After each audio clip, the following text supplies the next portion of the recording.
I am Tariq Barrett, I am Tajay Bennett, and and we we are are Mr. World Jamaica and Miss Jamaica World 2024. 2024.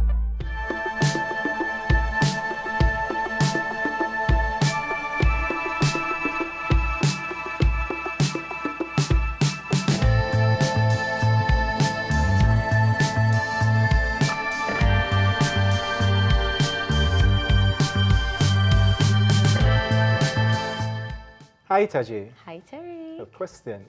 Where you grew up and what's a favorite part of you growing there?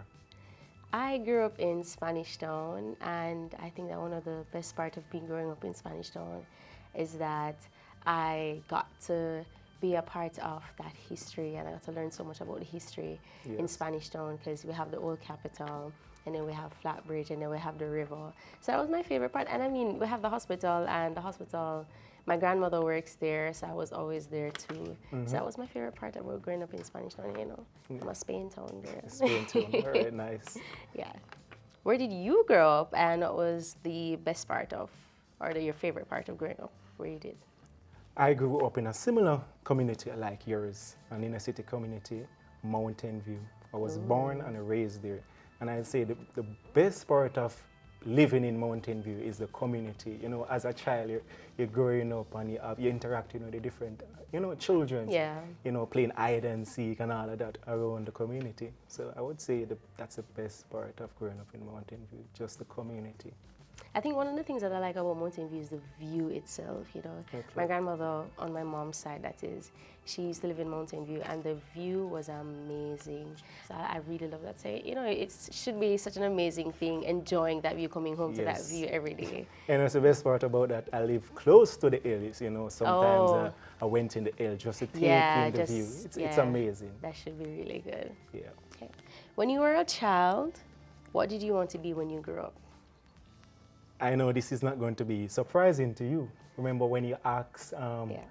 at the The fast sport, track? yeah, it was a Yes. sports one, yeah. Not the sports one, the talent. Or the You talent. were wondering what I did. Yes. And you suggest that it was I was a soldier, JDF. Yeah. So actually, I wanted to be a JDF soldier. I mean, you look the part, so might as well. Yeah. Might as well. But you say you I'm wanted to still be passionate about it. So Okay.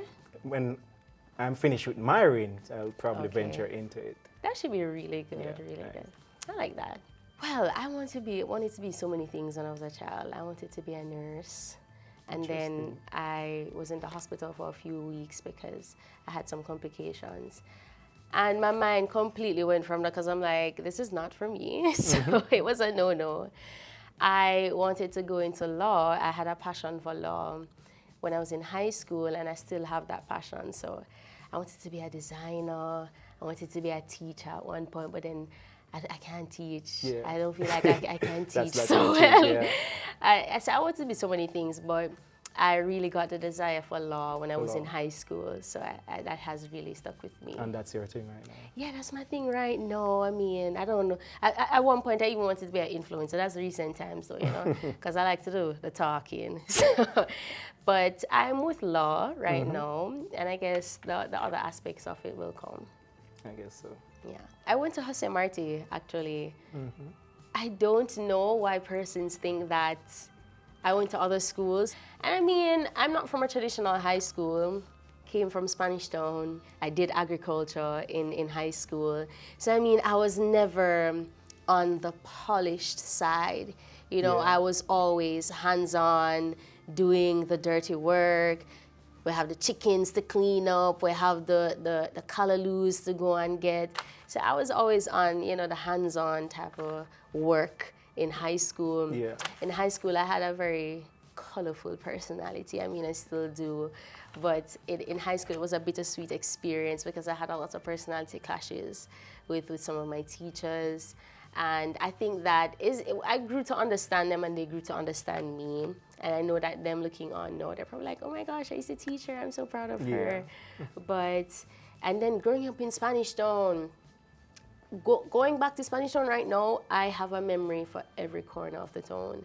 And growing up, it was also a bittersweet thing. I mean, I didn't have a lot of kids around me because I was an only child for a very long time. So the only time that I would be around my age group is like when I was at school. I used to go to Willardine Prep, which was very close to home, was at school, and then, you know, going into high school, I had my friends in high school. I always had older persons around me, so I tend to be very, they say that my soul is very old because I tend to, what would you say? I tend to gravitate towards the things that the more mature folks, because I don't want to say older, but the more mature folks like. So like the old music, the traditional ways of cooking. You will find me in the kitchen with my grandma, I grate on the coconut and all of that, because she don't believe in using the coconut powder. And she's very traditional. And my grandma too, she played such a big part in this journey. I remember one evening I came from work, and it was very late. I was coming from training, actually. It was very late in the night, and she had already packed up everything and went to bed. And she was like, little girl, you said, oh, it was a night. And I was like, Grandma, I need this for tomorrow. I really need you to do this for me tomorrow. And regardless, it doesn't matter the hour, it doesn't matter the day. She was always She's there. She actually made this dress for me. Oh, nice. Yes, she made this. She's your tailor. Yes. She's my designer. She played such a critical role for me during this journey, and I have to just give thanks for her. I love you, Grandma. So that means you're a grandma's girl then? Yeah, I'm a grandma and a mommy's girl, because mommy is more of the speaker. My grandma, she's not very talkative, you know. Yeah. She even when she found out that I won, and my mommy called, my mom was like, Tajay win. My grandma was like, calm down, but congrats. So she's more on the reserved, calm. She's the cool cucumber. But my mommy, she's more of the motivator. She will speak, you know, she'll be like, you can do this, or she's like, do this, girl, I like this, and all of that. But grandma, she will just get stuff done. Yes. But mommy is more of the talker. I think I got the talking from her. Yeah, nice, I can see that. Yeah. Right. Well, yeah, so tell me more about you and your background, which school you went to, your upbringing, and stuff like that. I mean, it's all started from Mountain View, the community, you know. I was born and raised there. I went to Mountain View Basic School. So both Mountain View Basic School and Mountain View Primary, which are both schools that I went to, they're in close proximity to where I live, just a walk away. My mother, you know, she sells at Mountain View Primary, so she's a vendor there. Oh. And, so actually, is she still there now? Yes, she's still there. I wonder how she feels. Yeah. She probably was like, I'm the mother of Mr. World Jamaica. She should put that up on her list, you know, mother of Mr. World Jamaica. I mean, trust me, it's a great feeling for her. I can imagine. That she raised me and put me on, you know, get me ready to, you know, contribute this. So she played, what was she like during the pageant? What was her reaction to you telling her that you're going to enter, and how was that? What was that conversation like? Just like your grandma, my mom's is just like that. You know, she's not really talkative, but she will be the one to, you know, get things ready for me. So she was very acceptant of my decision to, you know, enter the competition. Okay, what was her response like when you won? I mean, it was very exciting for her. But she didn't give that response. You know that. Yeah. Oh, come son, you win and everything. But you know, you see the joy in her face. I can imagine. Yeah. It's a proud moment. Yeah. It's a proud moment. Yeah. And watching her like selling at Mountain View, the primary, it actually motivated me to, you know, to pursue my education in business, which is marketing and accounts. So I went from Mountain View Primary to Downtown Technical, you know, trying to, you know, pursue the business subjects. But I was also big on football, so there I played some football at Downtown Technical, and then I got the chance to, you know, to go to Jamaica College. Oh, yes, wow. I'm a JC man. Okay. Yeah. And there, everything in terms of my football career and to further my, you know, education in business, I'm really blossomed. Okay. So it was all destiny. Everything was just perfectly lined up for you. And even now, I'm at the University of the West Indies pursuing, you know, marketing and accounts. So I'd say it all started from Mountain View Primary. and the influence my mom had on me. And I can see how that ties into with even your advocacy, you know, Yes. teaching persons to be entrepreneurs, because your mom is an entrepreneur. Yes. And I was reading an article about you also being an entrepreneur. You used your bike to Yes. do deliveries, and that's really good. That's really something that, you know, it's admirable. Taji, so what's one thing people would be excited to know about you? Let me see. I think it would be, a lot of persons think that I am from Kingston, the Upper St. Andrew. But I think that one thing that they would be excited to know about me is that I'm actually from Spanish Town. Yes. I didn't grow up in any upper class community, so to speak, for lack of a better phrase. But I guess me being relatable, me knowing that, you know, they might have somebody that they'll be able to relate to, that would be something that persons would be excited to know about me.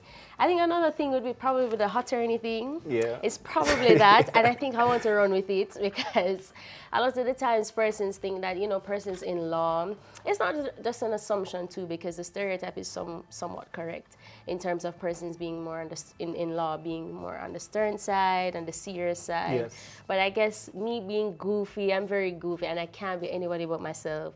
So that's something that they would also be excited to know, just understanding the whole attorney thing, and knowing that, you know, I have a passion for fashion, and I get to be my authentic self, even though I am in law. So that's something that they will be excited to know about me. Interesting. I'm glad I know that. Yes. When did you discover your passion for fashion? I think when I was in prep school, I had that passion. I always wanted to dress up. When I was at church, we usually have convention, it would be a fashion show. My grandma would always say, "At church now, go on a fashion show," because I would always be so excited to dress up and go to church. And then I didn't, because of my background, I didn't come from a rich family. So I had my one shoes, my all-purpose shoes. You still made it work, So right? I made it work for every occasion. And growing up, I decided that I've always had that desire to, you know, have that walk-in closet. And when I dress up, I feel so good. It makes me so confident. So that's where my passion for fashion came from.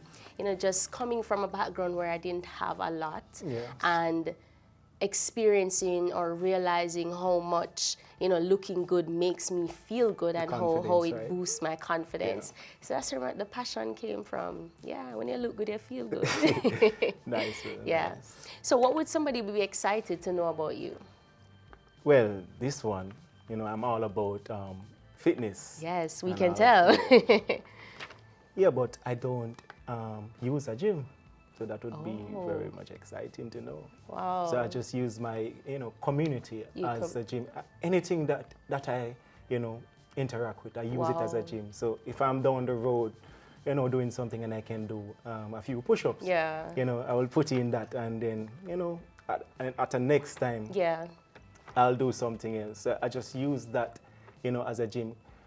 When I left high school, that's the last time I went to a gym. But you know, that I don't, coming from an unfortunate background, you know, I don't have the means to, you know, to afford a gym membership. Yeah, I understand. So that really forced me to use anything that I can, you know, put my hands on. Oh, so, that's really creative. That's really good. How do you think using your community as your gym has built your love for your community? How do you think that has played into it? Do you think it's made it more severe, or have you just always had a love for your community? It definitely played a part, you know, knowing that I also get the support from the, you know, the people that always cheered me on. Say, you know, you can do this, man. I want to be just like you. I can imagine you going to work out and them say, "What you go work out today?" Man. So see down there, so. Just like that. So that really played a part that's in really creative. gaining an interest or a love for my community. Yeah, just to know that you use your surroundings as a gym, because a lot of persons would go to the gym for the aesthetics and all of that, but you use your surroundings. I like that. And not to be demotivated from working out, actually use that to propel myself, to use it as a motivation, knowing that despite the means, I still can do it. Yes, I love that. Yeah. We should train. We're going to train because we love the fitness, so we're going to train. What drew you to pageantry? You know, pageantry is something new to me, but the reason why I, you know, came into pageantry because I see this as an opportunity, you know, to grow myself as a person, you know, to grow my personal brand, to find something meaningful, you know, to be some type of motivation to others. So joining the pageantry, I mean, it changed a lot about me.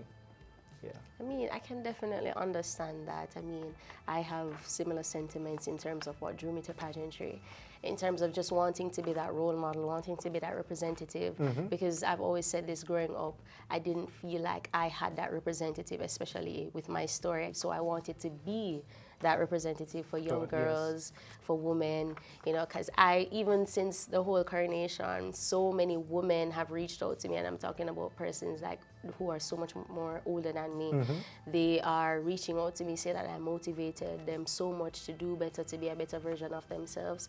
So that's one of the things that I realized that pageantry comes with. It gives you that platform to really be that role model for persons to emulate, and I love it, and it plays into me dressing up and looking cute too. So you know, it's a win-win. You know, so I also share the same sentiment as you, knowing that I get that great feeling knowing that the youths in the community, they actually look up to me. Yeah, you know? they do. Knowing that I'm the one that, you know, is a representation of success. Yeah, it's a really good feeling. It's a really good feeling. I love that. So, you know, pageantry have changed a lot about me, especially when it comes down to, you know, public speaking and putting myself out there. Yes. And here I am, talking to this lovely lady. So you having a conversation, Yeah, it got you out of your comfort zone. She actually got me out my comfort zone. I love that. I love that. It does that. It really does that. So, Tariq, what was the most difficult part of your pageant to prepare for? As I mentioned before, just, you know, to come out my comfort zone, you know, to find confidence in putting myself out there. So I'd say that a big preparation for me coming into the pageant. I think that one of the most difficult parts is preparing to speak. So it's kind of the same, because there and then you can drop a pin in the room and you can hear it, because everybody at that point, everybody's looking at you, all eyes are on you. And I mean, the walking can be a little bit difficult as well, because you spend long hours in heels and all of that, and you become very exhausted, trust me. I'm always saying that you guys are so lucky because you guys get to walk in flats. So walking, it has its challenges, but I think that for me, the most difficult part is preparing for the Q&A and just speaking, because everybody's watching you, and you don't want to make a mistake, you don't want to say any foolishness. So the Q&A part, the speaking aspect of it, the public speaking, it really takes you out of your comfort zone. Yeah. Exactly. Miss Jamaica World 2024 is Tajay.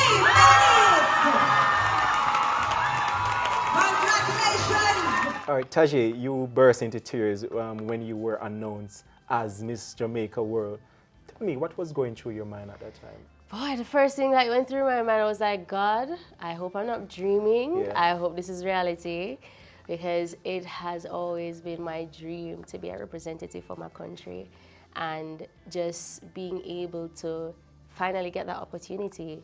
It was such a surreal moment for me, and coming back to the pageant, as you know, it's my second time, right? Coming back, I put so much work into it, and I have a full-time job. So preparing for a pageant and having a full-time job is very difficult. I can definitely agree with that. It's so difficult to balance. And I know I would have days where I would wake up like 5 o'clock in the morning, 6 o'clock in the morning. I go to work, I go to training. Sometimes I come to training with the organization, and then I go to training with my coach. And I will be going home 11 o'clock in the night, sometimes midnight. I'll be up in the night preparing for questions. So just knowing that I put so much effort and I came back with so much dedication, and that was seen and recognized, and I was given the crown. It made me so emotional, and I'm also the first beauty queen or the first ambassador for Jamaica in my family. So it made me very emotional. All of those thoughts were going through my mind, so I was very emotional thinking about it, and I was like, thank you, God. I hope I'm not dreaming. I hope this is real. So it was just a whole roller coaster of emotions at the time. Heading to Vietnam, sir, pack your bags, Tariq Barrett! You fell to the floor. So what was going through your mind when you heard? I mean, a lot was going through my mind. Trust me when I tell you that it's a lot. You know, knowing that the sacrifice and effort that I've put into the competition, you know, to work on my confidence, work on how to speak, you know, working on how to, you know, walk and all of that. Yeah. And knowing that I also made a sacrifice in terms of leaving my job. Yeah, so I had to make a decision because they couldn't facilitate this journey, but I knew that there is something in this for me. So you know, at the time when I heard my name, actually, before that, when I heard the announcer saying that, pack your bags, you're going to Vietnam. So I'm there, thinking, is it me? Knowing that Tavar was personal. Yes, he was a hot pick.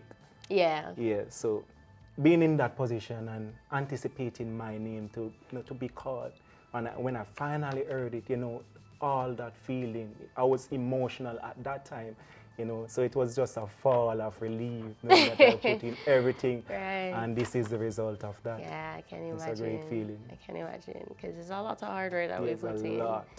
For both of you, after your names were called, your fellow contestants really gathered around you. For you, Tajay, we couldn't even see you because they had blocked you. And you, Tariq, they were helping you up off the floor. They were saying, sir, go take your walk. What does that feel like to have been in this competition that is so competitive, but to still get that support from the people who lost out to you? I know, it being a competitive competition, you know, I still found brotherhood in terms of the support. So when I fell at that time, I still watch back the video and I remember Joel Vaughan face exactly. He was surprised, and then I saw Gladstone. He picked me up. Not just Gladstone, but the entire brotherhood. They picked me up, and you know, that give me strength to walk and feel, you know, proud of myself. So what about you though? For me, like you said, you found brotherhood. It was the same for me. I found sisterhood. Some of the contestants I was familiar with, I knew them before the competition. But just throughout the process, even though it's a competition, I mean, we had common interests. I gave all of them nicknames because when I just met them, I couldn't remember anybody's name. So I was just like, okay, I'm going to give you this nickname. And it helped me to remember their names. So just having, and like I said before, I cannot be anybody but myself. And I think the girls, they really appreciated that, because a lot of the times when I would be around, I would come with the gimmicks and, you know, the laughs and the giggles and the jokes. And everybody was, I'm so happy that the girls, they reacted in a positive way, because that really goes to show that even though we're competing, I still left a positive impact, even though I was a competitor. So it was just such a good feeling when even today, if you play the video right now, I'm gonna cry, I swear. I will cry if you play the video right now, because it feels so good to not be seen only as a competitor, but as a sister. So I really love the girls so much. I can't wait to meet them all again, to see them again, because, you know, we want to reunite and all of that, because I told them that this crown is not just for me. I share the crown with all of them, and I represent each and every one of them. So I can't wait to see them again. Oh, great. What's one thing that you hope to achieve as this year's title bearer? I'm going for the international title. You know, Mr. World. Yes, you know, being the one making history, actually, being the first Jamaican in over 25 years to represent Jamaica. So I'm definitely aiming to bring home this title. I know I will do my best and represent us as a nation, or a little nation with big impact. Yes, we'll look about with Talawa. Okay. So what about you? What's one thing you hope to achieve with this title? I mean, similar to you, I want to bring home the 5th crown, because, you know, we've brought home 4 crowns thus far, and I want to be a part of that legacy, to bring home the 5th crown to Jamaica. I also want to leave an impact like impacting the judicial system, hoping to bring about some change, some judicial reform using my platform, especially for women and young girls, particularly those affected by gender-based violence. I do hope to be that role model for many young women, many young girls who come out and share their own story and inspire others. I want it to be a domino effect where I empower somebody and they can empower somebody else. So those are the things that I hope to achieve this year. Oh, great. And I plan to do the same with my initiative. Absolutely, you should. Yes, which is Future Entrepreneur. Yes. So this is all about, equipping the inner city youths with the right financial tools, to make better financial decisions, to escape this brutal cycle of poverty. And, to be a great role model to them. So I hope to take away a lot with this title, just as you. I mean, I should be a part of your workshop because I want to open my skincare business. So, and learn about making better financial decisions. So I can be your teacher. Yes. So I think that's something that we can work on. I love that. I love that, we do have common interests. I mean, there's things that we can work on together. So it's not just you over there and me over there. We can both learn and teach. We can. And I love that. I love that.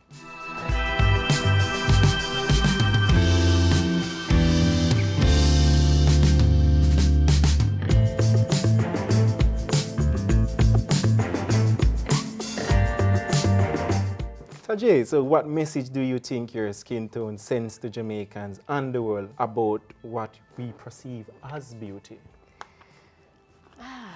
My skin tone. I think that being a dark-skinned girl, the message that we send is that beauty is not only on one end, and beauty is not just about the outer appearance. I mean, women and black people have evolved in such a way where we are granted the opportunity to be in different spaces where we wouldn't have been before. But the message that I think my skin tone in particular, this is such a funny question because I always say this, I don't ever see complexion. I don't see skin tone, I see a human being. You see way so beyond that. I think that it just sends a message that looking beyond the outer appearance, what's on the inside really matters. And I hope that the world can see this as well, that outside of your skin tone, it's another human being. So whether you're on the lighter spectrum, you're on the darker spectrum, you are just another human being, and what matters is what's on the inside, it's what's coming from the heart. But what do you think, what message your skin tone sends to Jamaicans and the world about what we perceive as beautiful or handsome in your case? I believe, I agree with your sentiment actually. I believe that it is more than just the skin and the tone of your skin really. It's all about what we have within our purpose we have to share to the world. So I believe beauty is not defined by your skin, whether you're dark skin or light skin. It doesn't matter as long as you have something to offer to society. And that's what is beautiful. I absolutely agree. Being beautiful and handsome with a purpose. Yes. What are you hoping to show the world about Jamaicans in Vietnam? We're little but we tall. Right. Period. Yeah, man. As a little island, we will make a big impact. I will go there and make a big impact, and I will show them our vibrant culture. Our people, our resilient people. Everything, our assets. So I plan to, show the world that Jamaica is a big influence on the global stage. Absolutely. They say that we're the Beyonce of the world, What are you hoping to show the world about Jamaica? What I hope to show the world about Jamaica, I mean, you can't get away from our culture. Our culture is so beautiful and diverse. I want to show them, similar to you, that we lick about water. I mean, they know. Yeah. They know we have made our marks globally, and I want to be able to bring that Jamaican culture to the world, or Creole, or Patwa, our Everything. food, hopefully. Our authentic culture. Our authentic culture is so beautiful. Mm-hmm. And I mean, I think that one of the things that will really set me apart, but I think that Caribbean people, we speak a little similar, but one thing that will set me apart Mm-hmm. is how we speak. So I hope that I can teach some of the girls a little Yes. patois and make them say, well, go on Jamaica, you know. So, but yeah, I just bringing our culture, bringing or talking about our history and all of that, because we've already made our mark in the world. So it's just for me to go out there and represent that legacy that we have left behind. Beautiful. Yes. Beautifully done. Yes. The freestyle question now. What's your favorite meal? Are you a foodie? Definitely. You are? Yes, I am definitely I mean, being a foodie. a fitness guru, Yeah. you know, you kind of have to bring in, because, you know, they say your All diet. about the protein. Yeah. Man. So what's your favorite? What's your favorite thing to make to eat? Yes, I'm all about the protein. So I'll say chicken breast. I mentioned this before. Anything chicken breast, despite the cuisine. It could be curry chicken breast, brown stew, fry. It doesn't matter. Yeah. I'm all about the chicken breast. Okay. Do you think that you will be a little bit conscious of what you eat in Vietnam, seeing that, you know, you have to keep the figure, and then it's different from our Jamaican culture as well?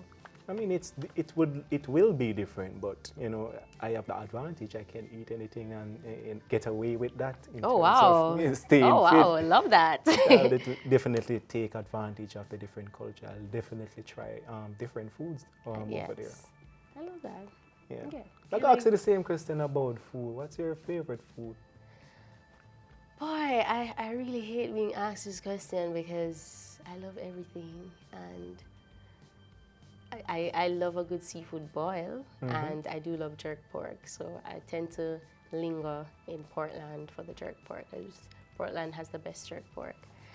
I love a good seafood boil. That's something that it got really popular recently, and I just love the different flavors that come together, and I like the spices and everything. So a good seafood boil and some good jerk pork from Portland is my favorite thing to eat. But I'm watching the weight because the metabolism is not as fast as before, so we have to watch the weight. Yeah. But yeah. Now, you mentioned that you went to Portland, so I'm assuming that you travel a lot.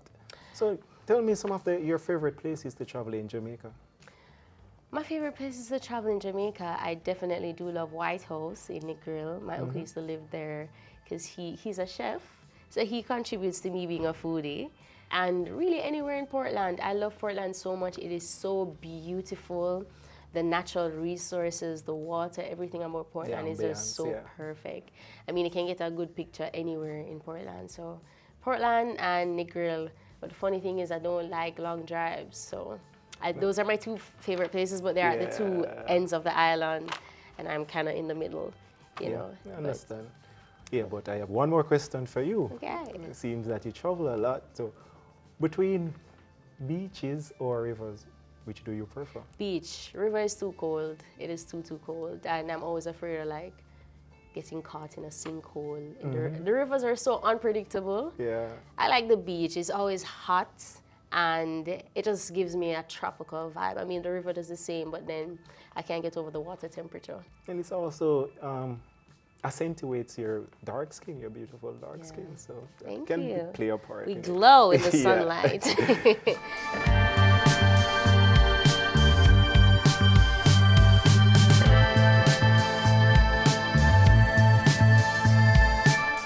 Message to my younger self. Wow. I would say to her that everything that you are going to go through, it's only to shape you into the woman that you are going to become. You're going to enter rooms you have never dreamt of entering. You're going to impact everyone that you come across.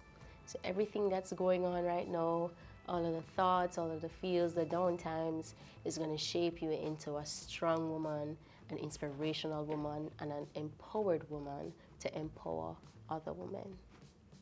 Tariq Barrett, you know, despite all the challenges and the, you know, the downhills, you know, you're going to be someone who will make an impact to your community, and not just your community, but Jamaica as a whole.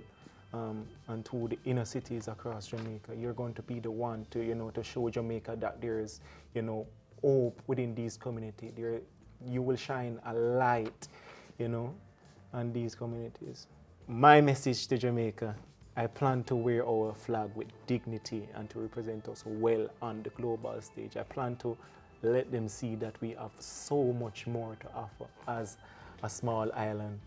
And I also plan to, bring about a change in how we think about financial literacy, to put more measures in place to foster growth in this area, and to also put more emphasis on financial literacy in the inner city communities. So the message that I have to Jamaica is that, firstly, I will always raise the Jamaican flag with pride and dignity every opportunity that I get. I also want to say that during my reign, I intend to bring about social change, shifting the narrative, the culture, the see and blind, hear and deaf culture in our country, and empowering women and young girls, particularly those who have been victims of gender-based violence, helping them to fix their crown and bringing in men into the conversation so that the men can help to protect that crown.